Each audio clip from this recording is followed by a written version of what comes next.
I went running this morning and there's this new path that I take.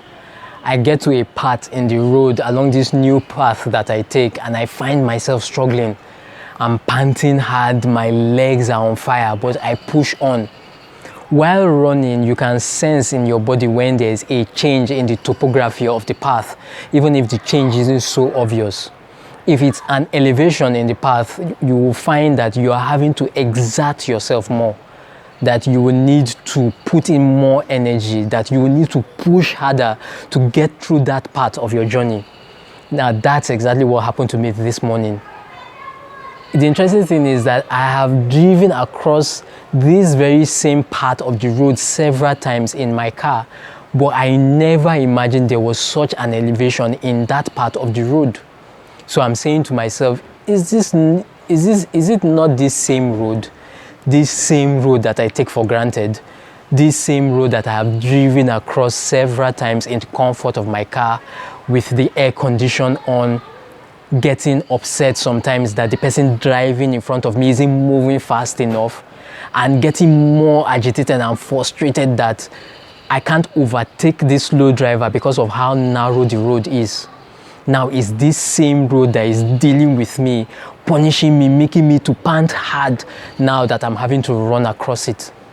The entire scenario just reminded me of how we take things for granted, how sometimes we take our blessings for granted, how sometimes we take life for granted, how we have food to eat yet we curse the weather when it doesn't favor us, how we are in our lovely, beautiful cars, working perfectly with the air conditioned on, but yet we want to burst a blood vessel when another driver cuts across us on the road, or perhaps the traffic is very heavy. We live in a time where we can conduct financial transactions without seeing the four walls of a bank, a time where we can reach anyone, anywhere, anytime, instantly. Yet we feel like pulling the hairs of our head when perhaps the internet service is down, or the likes, the following, the comments, or the shares on our social media accounts aren't going up. It just reminds me of this TV show that I love so much. It's called The Man in the High Castle. It's based on a novel with the same name and by Philip K. Dick. The show is about a dystopian world where Hitler actually wins the Second World War and is now ruling the world. Now, while the show is definitely fiction, it gives us this taste of an alternate reality, of an alternate world, which I believe helps us to be grateful for the world that we do have. And for me, that's what it's all about, that we complain when the weather doesn't suit us, when the traffic doesn't favor us, when the internet doesn't serve us. But have we taken time to imagine the alternative? To imagine that if there weren't cars to move us from point A to point B, what it would be like to walk several kilometers. And for me, this is why I believe we need to be grateful, why we need to have that attitude of gratitude, to keep in mind, like that saying, that you don't know what you've got until you lose it.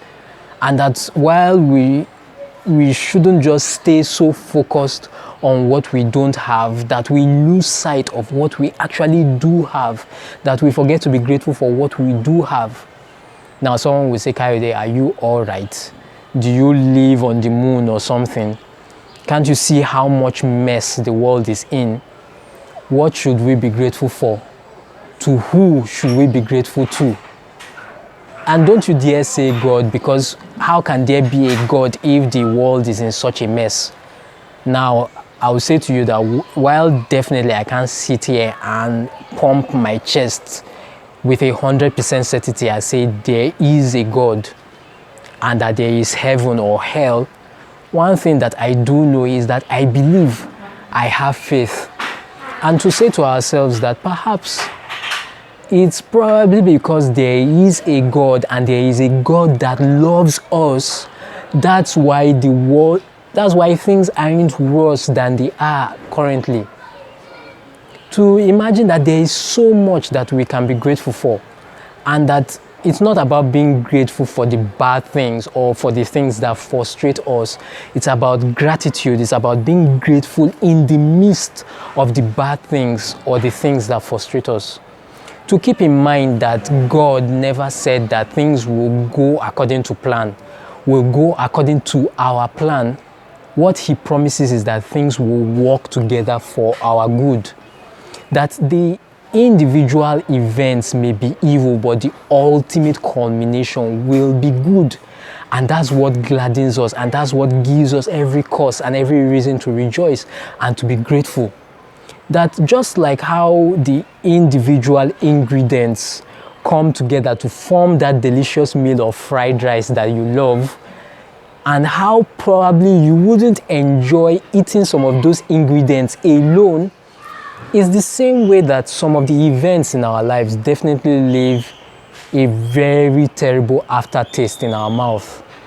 But at the end of the day, all the events, good and bad, will come together to form this beautiful story of ours that is still being created, crafted, and written.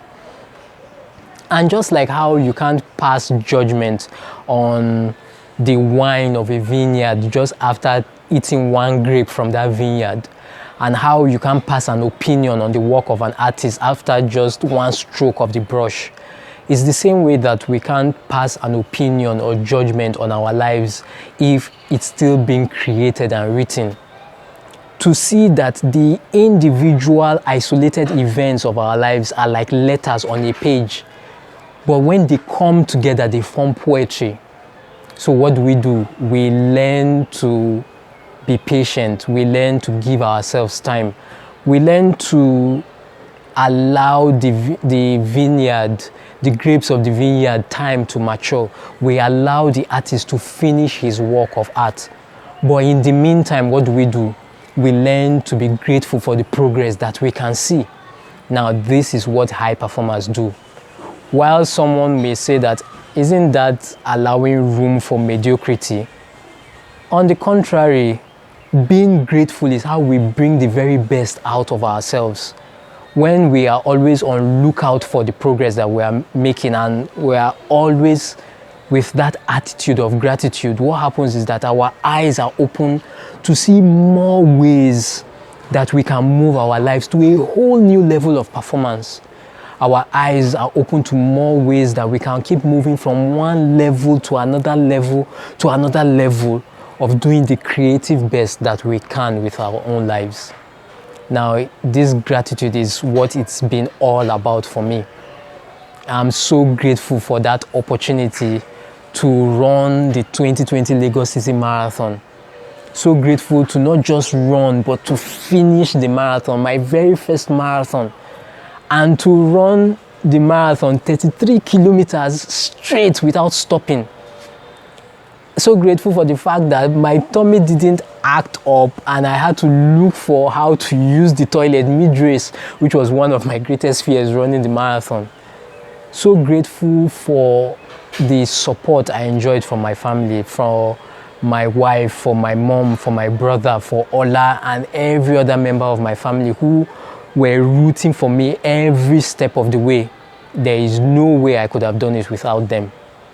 I'm so grateful for the opportunity to do this No Excuses video series based on my experience running and finishing the marathon. This is the 52nd episode in the No Excuses video series and the final episode in season 1. I'm so grateful for how far I have come, that this is 52 episodes already. And most of all, I'm so grateful to you watching this particular episode and any other episode in this series that you may have seen.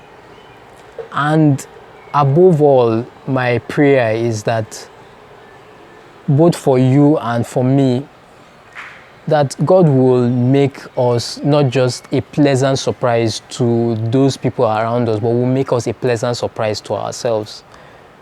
That if we are going to keep making progress on this journey of high performance, if we are going to keep making progress on this our journey of no excuses, if we are going to keep making progress on this journey of doing the creative best that we can with our own lives, it's very helpful to remember this very important and significant truth, that our greatness is very, very sure.